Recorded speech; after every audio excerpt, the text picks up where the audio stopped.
Good morning, everyone. So, hi, I'm Parvata from Prism Healing Institute.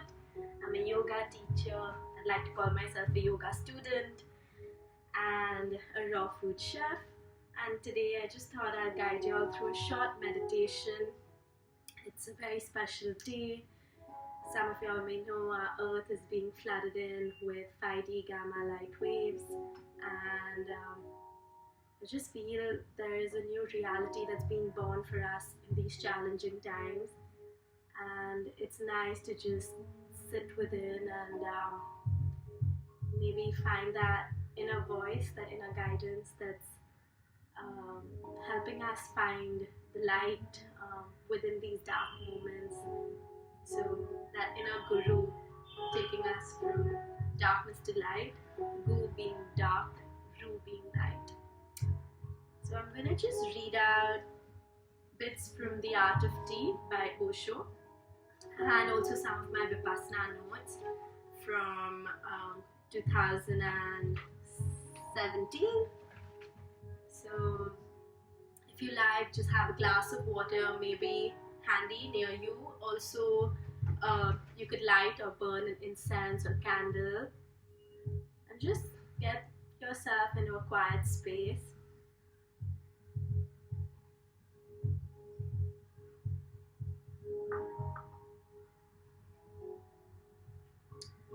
So for those of y'all that don't know me, I practice a style of Vipassana meditation taught by Kearney from Australia. It is about Satipatthana. So I have been introduced to S.N. Goenkaji's style too. For me particularly, I feel this works better, but feel free to observe any practice that works for you. And they both come from Theravada Buddhism, and they're by different talks, suttas by the Buddha. So S.N. Goenkaji's is from the Anapana Sutta, and the one Patrick is from the Satipatthana Sutta. Sati meaning mindfulness, patana application. So application of mindfulness, and how we can establish this mindfulness either in our body, in our feeling, in our chitta, our heart mind, or dhamma, the phenomena. So I'm just going to read out a bit because of course I can't dive into such a deep topic briefly. So I'm just going to touch upon maybe Tanhā, for those of y'all that know what that is, the concept of Tanhā, and also read a little bit about from Osho about what is meditation, because I feel often we come down to sit and meditate and we think that, oh, this is so challenging, and I have to carve out time, or I have to make a sacred altar, or there are so many to-do lists, I have to take out my yoga mat, I have to wear comfortable clothing, I have to do this, and that puts us off from even doing meditation altogether. However, I feel that meditation is just a tool. It is a way that you can just come into the present moment. The minute we are aware of this very moment and not thinking about what am I going to do next, or thinking about what that one said was really hurtful, and mulling over the past or thinking about the future, which is essentially the nature of our mind. It always swings like a pendulum between the past and the future. So this body and breath are always in the present moment. So these are your tools to anchor yourself into the present moment. So by anchoring your awareness on a sensation or a movement, for those of y'all that practice yoga, and for those who don't also practice yoga, maybe y'all play football, or you cook, or you paint, or you sing, just allowing all your senses to be absorbed in that one particular moment, and try not to focus too much on the future or the past, just try to stay there. That is meditation, So meditation doesn't have to look or feel or seem like a certain thing. It is always available to you. We just forget. And the ability to remind ourselves that, we've forgotten, or catch ourselves saying, I've forgotten, bring myself back, I'll bring myself back. That is meditation. That is the training that we're going through. So yeah, that was a little bit about it. So just come into a comfortable seated posture. Yeah, ensure the pelvic is a little tilted, so maybe place a bolster or a pillow beneath the pelvis. You could also sit on a chair, take wall support if you like, but just ensure the spine is straight. Inhaling, allowing the shoulders to come up to the ears. As you exhale, rotating them behind. Again, inhaling, taking the shoulders up to the ears. As you exhale, rotating them behind.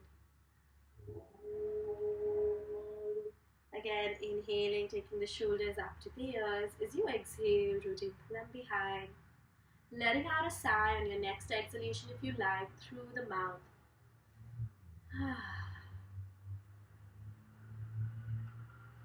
And just allowing your awareness to settle in the breath, whatever that may mean for you. Maybe it's the inhale and the exhale of the nostrils. Maybe it's the rise and the fall of the belly.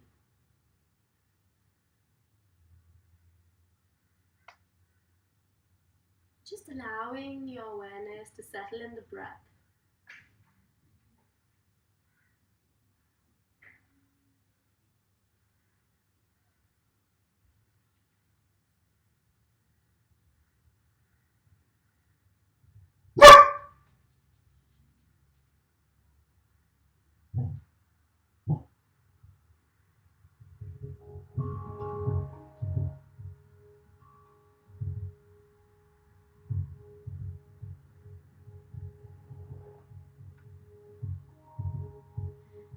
And trying to find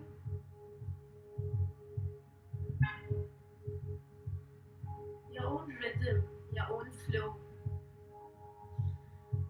Just observing. Don't participate or manipulate the breath. Just observe. I find a description by Nisargadatta Maharaj very poignant at this point. He says the relation of an observer with the object should be like a mother with a child playing with its toy. The child is so absorbed into the toy, but the mother just steps and watches that. Similarly, you just watch the interplay of your breath with your body. Try not to intervene.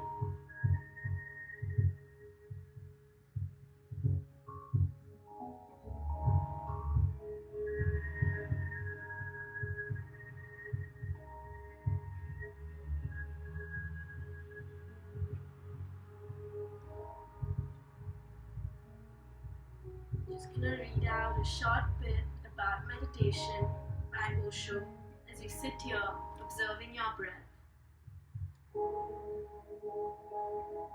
Watching is meditation. What you watch is irrelevant. You can watch the trees, you can watch the river, you can watch the clouds, you can watch children playing around. Watching is meditation. What you watch is not the point.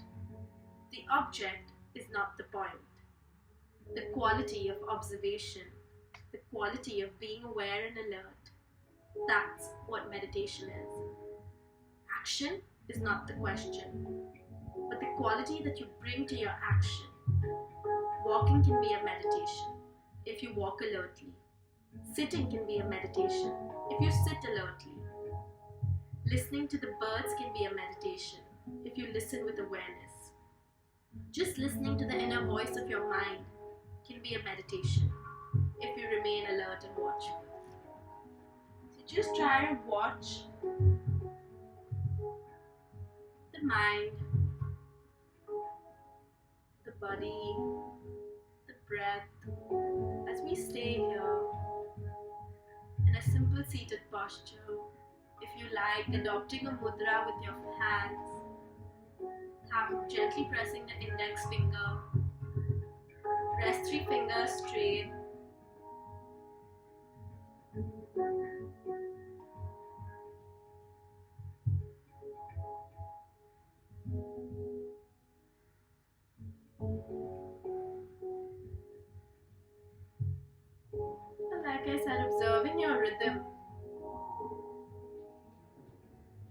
noticing your rhythm,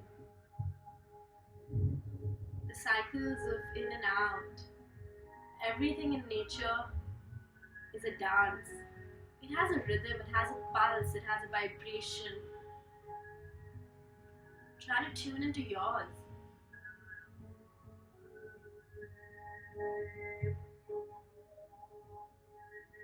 The dance of the sun and the moon gives life to all of existence.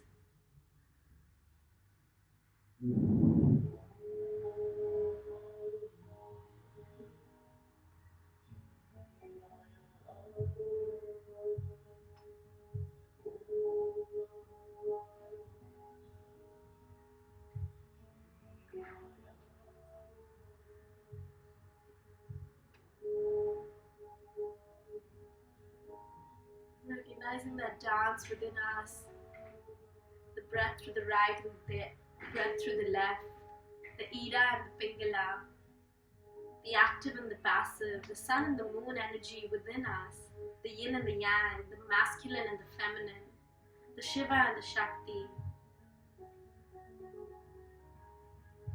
Just witnessing that interplay, that dance, that rhythm, surging within us. Sometimes one more dominant than the other. Just trying to bring those to equilibrium. By doing nothing, just by bringing our awareness to this moment.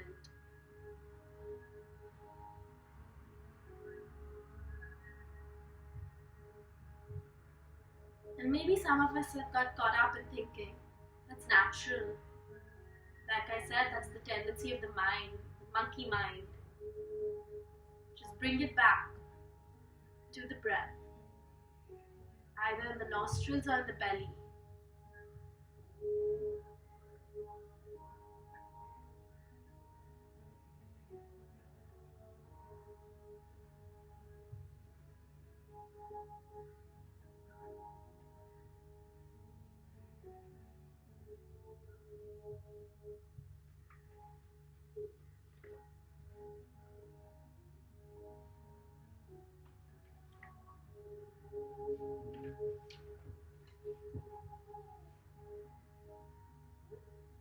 And just noticing what is it that we keep getting distracted by? What is it that the mind is vomiting?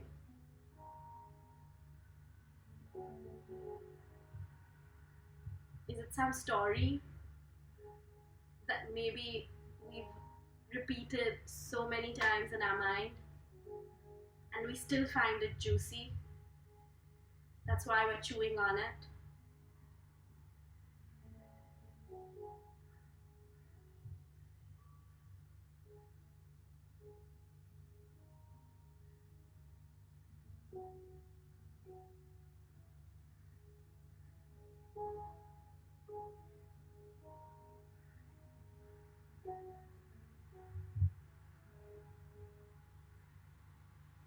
Just allowing your awareness now to settle at the heart center.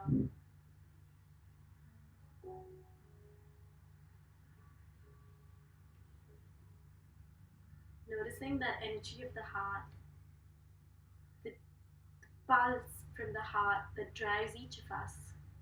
Maybe consciously, subconsciously, we're all governed by this pull, this magnetic pull of what we feel arising from the heart center.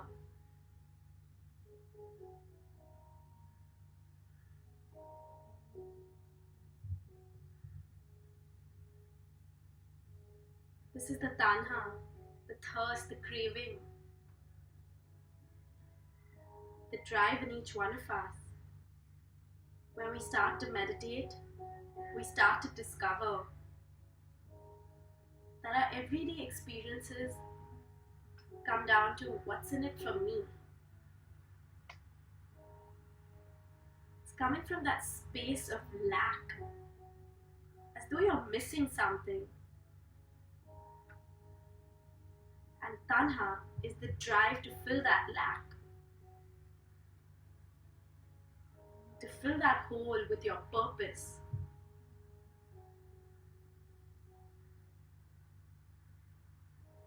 We're infected by the sense of I have to get something out of it because else we're missing something.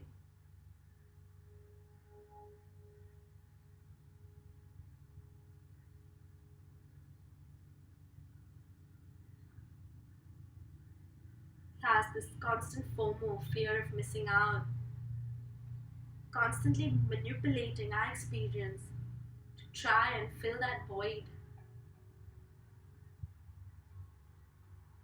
Just sit with it, feel it, experience it. Breathe a little deeper into your heart space. Find that region of void. Maybe it's not at the heart center for you. Maybe it's at any point in the body. Just try to locate it. Where do you feel that lack, that void?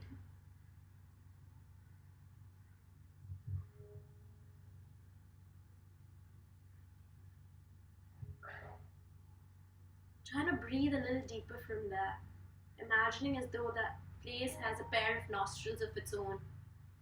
It's breathing in and breathing out at its own rhythm. Just breathe. Expose it to the light. As we started, light is the sustenance of life.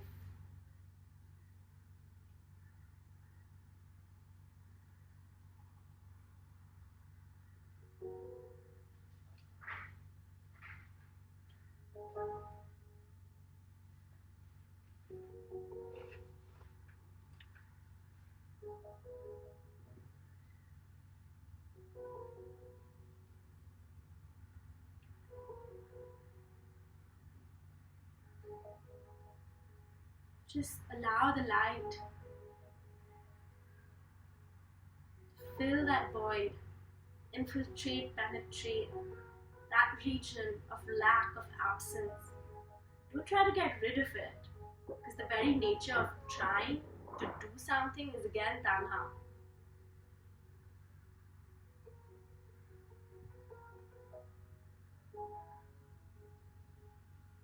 So it will drop when you come face to face with it, the more we meditate.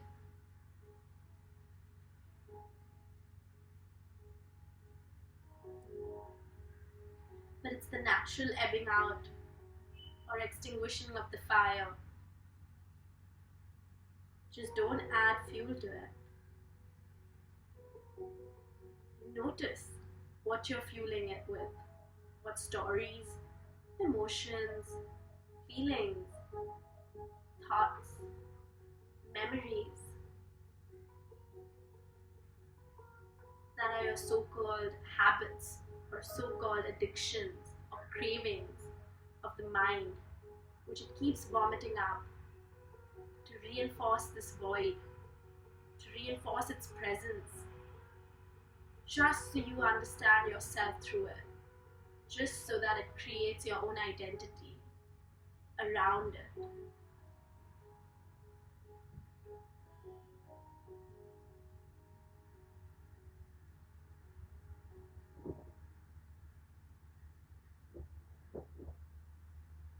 It's a gradual process. Don't expect any instant gratification, instant solution. It is the natural ebbing out, the natural extinguishing of the fire.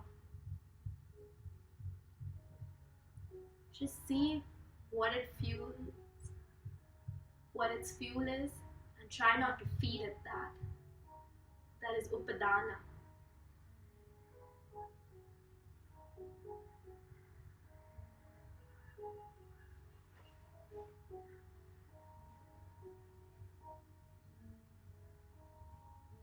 This fire, restlessness will ebb out if you have faith in the process. Sometimes it might go in the opposite direction, but it will eventually drop.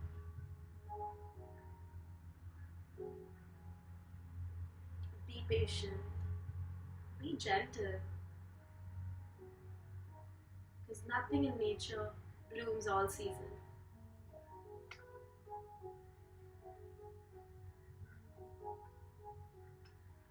Your commitment is to just notice the fuel that feeds that fire.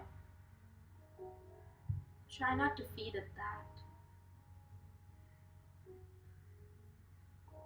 or rather just notice when it comes up, when it arises, and that's it. That's all. There's nothing else you have to do. Just notice. That will lead to the natural ebbing out, the gradual extinguishing of the fire, this Tanhā, this desire from within.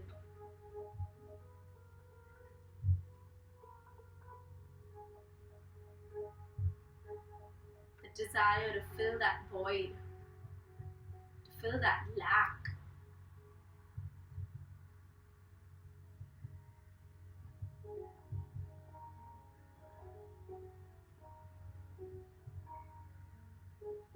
Rather than coming face to face with it. And breathing a little deeper from there again.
Gently allowing your awareness to settle at the root of your spine.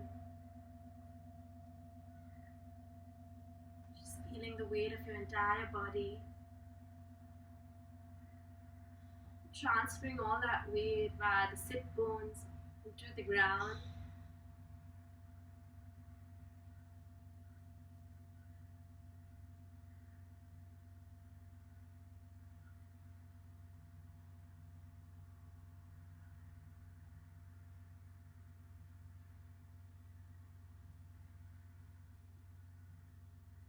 And before we open our eyes, I'm just going to read a message from the Earth Warrior Oracle deck.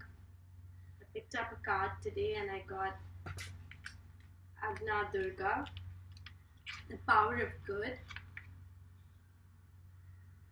It says, you need never lose faith in the power of good. You need never lose faith in how much you can accomplish as an independent and inspired individual in this world. You need never believe that you are alone or without divine protection. You need never fear evil. The third eye of the Divine Mother sees all things, is ever watchful and ever just.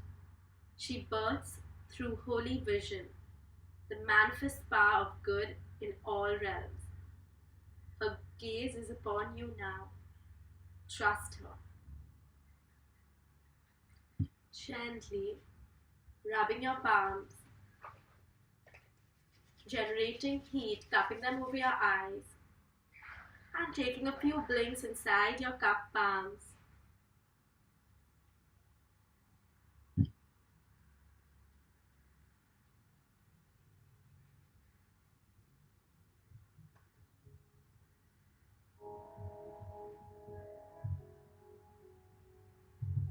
Thank you so much.